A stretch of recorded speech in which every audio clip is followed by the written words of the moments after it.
সুপ্রিয় দর্শক, আসসালামু আলাইকুম। সবাই কেমন আছেন? আলহামদুলিল্লাহ মোটামুটি ভালো আছি। বাংলাদেশের মানুষ এখনও পুরোপুরি ভালো নাই। সবাই যে যেখানে আছেন সুস্থ থাকেন। আর সোনামণিদেরকে রাস্তাঘাটে বাইর হতে দেবেন না। আপাতত বাংলাদেশ খুব থমথমে বিরাজ করছে। তো আজকে এই মজাদার একেবারে মুচমুচে মজাদার এই নাস্তাটা কীভাবে তৈরি করে দিলে আপনার সোনামণি আর খুশি হয়ে যাবে। সাথে থাকুন, আমার ভিডিওটি না টেনে সম্পূর্ণ দেখে নিলে বুঝতে পারবেন কীভাবে তৈরি করেছি। 1 কাপ ময়দা দিয়ে দিয়েছি। তারপর দিয়ে দিলাম এখানে আমি সামান্য একটু লবণ দিয়ে দিয়েছি। সামান্য একটু দিয়ে দিয়েছি আমি এখানে কালিজিরা। কালিজিরা খেতে যারা পছন্দ করে না, না দিলে না দিতে পারেন, দিলে কিন্তু সুন্দর একটি ফ্লেভার আসে। আর তো কালিজিরা আমাদের কিন্তু মহা ওষুধ বললেই চলে। তো এখন এটাকে ভালো করে আমি এখন আগে মেখে নেব। এটাকে ভালো করে একদম মেখে নেবেন, যাতে এটা দলা করলে হাতের মুঠে নিতে পারেন। এরকমভাবে করে জোড়া করে এটাকে আমি নিয়েছি। তারপর অল্প অল্প করে এখানে আমি পানি অ্যাড করে পারফেক্ট একটি ডো তৈরি করে নেব। একসাথে পানি দেওয়া যাবে না। প্রিয় দর্শক, যারা আমার চ্যানেলটিকে সাবস্ক্রাইব করেছেন তাদেরকে অসংখ্য ধন্যবাদ। যারা আমার চ্যানেলে নতুন বন্ধু হয়ে আছেন তাদেরকে অনেক ধন্যবাদ। ফেসবুক পেজ থেকে যারা দেখেছেন তাদেরকে অসংখ্য ধন্যবাদ। যারা এখন আমার ফেসবুক পেজটাকে ফলো করেনি, ডিসক্রিপশন বক্সে আমি লিঙ্ক দিয়ে দেবো। আমার ফেসবুক পেজটাকে ফলো করে দেওয়ার জন্য অনুরোধ থাকলো। এখন আমি পুর তৈরি করে নেব। জাস্ট একটি উপকরণ দিয়ে 1 টেবিল চামচ তেল দিয়ে দিয়েছি, হাফ চা চামচ দিয়ে দিয়েছি রসুন কুচি, 1 চা চামচ দিয়ে দিয়েছি মরিচ কুচি, দিয়ে এটাকে আমি 1 মিনিটের মতো এটাকে ভেজে নেব।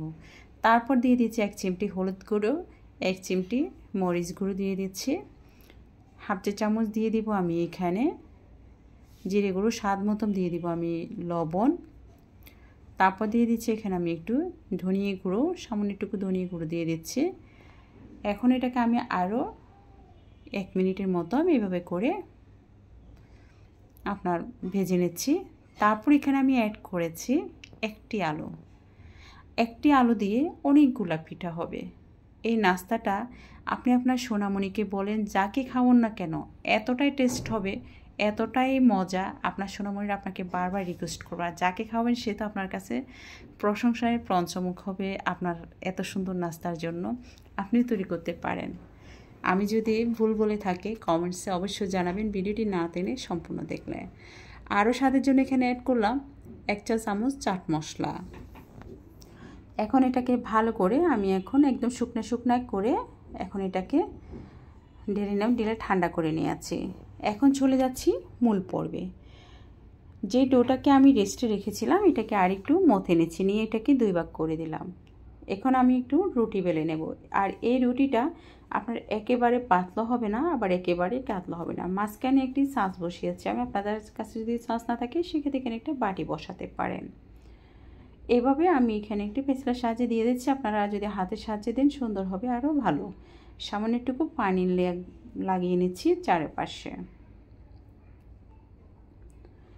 এখন অবশিষ্টভাবে যেগুলো ছিল এগুলো আমি কেটে নিয়েছি। এখন এভাবে করে আমি 4 কোণা, প্রথম আমি 4 কোণা করব, এই 4 কোণা, তারপরে করব 6 কোণা, তারপর করব 8 কোণা। করার পরে যদি বেশি চওড়া থাকে তারপর সেটাকে আবার আরও 1 কোণা করে করে কেটে নেব এইভাবে। এই নাস্তাটা তৈরি করার জন্য অবশ্যই আপনাকে এটার কাটিংটাকে দেখতে হবে। কাটিংয়ের উপরে নির্ভর করবে আপনার নাস্তার সুন্দর শেপটা। বাস আমি এখানে এখন এটাকে কাটিং করে ফেললাম। এখন চারপাশে যে অবশিষ্ট রুটিটা আছে সেটাকে এখন আমি কেটে নিচ্ছি। চারিদিকে আপনারা তো অনেকেই জানেন বাংলাদেশের একটা পরিস্থিতি ছিল, একটা বাচ্চার পেঁয়াজু খেতে মন চেয়েছিল। বাচ্চাটাকে বাহিরে পেঁয়াজু আনতে গিয়েছিল, মা তৈরি করে দেয় নাই। সেক্ষেত্রে আর বাচ্চাটা ফিরে আসলো না। বাংলাদেশের এই পরিস্থিতির ভিতরে ছেলেটি পৃথিবী থেকে চলে গেল।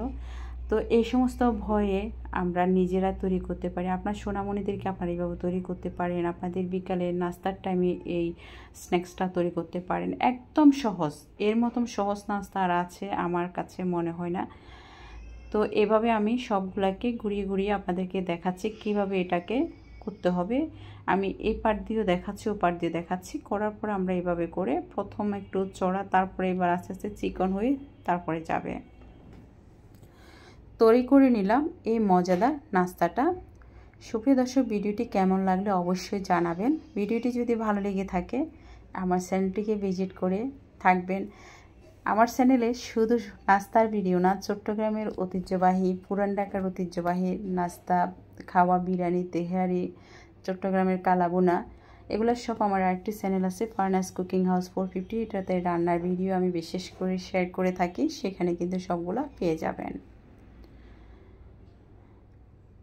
এখন এটাকে আমি এটাকে মুসমুসে করার জন্য কতক্ষণ সময় লাগবে?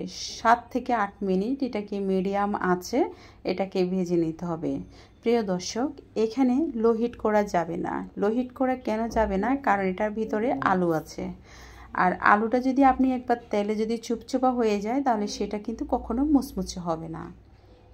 এখন এটাকে আমি মুচমুচে করে 7 থেকে 8 মিনিট ধরে এটাকে ভেজে ব্রাউন করে নিয়েছি।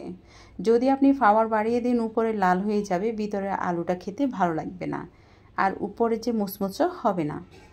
এখন আমি এটাকে তৈরি করে নিলাম। তারপরে এখানে আমি সস দিয়ে দিয়েছি। আপনারা আপনাদের পছন্দ মতো সস তৈরি করে নিতে পারেন। আমি এখানে টমেটো সস নিয়ে নিয়েছি। এখন এটাকে আপনাদেরকে দেখাচ্ছে, একদম সসে ডুবিয়ে খেতে পারেন। বাস্ট হয়ে যাবে আপনার চায়ের নাস্তার টাইমটা, আর বাচ্চারা আপনার কাছে অন্য কিছু চাইবে না। ভিডিওটি ভালো লাগলে আমার সাথে থাকবেন। ধন্যবাদ সবাইকে, আমার জন্য দোয়া করবেন।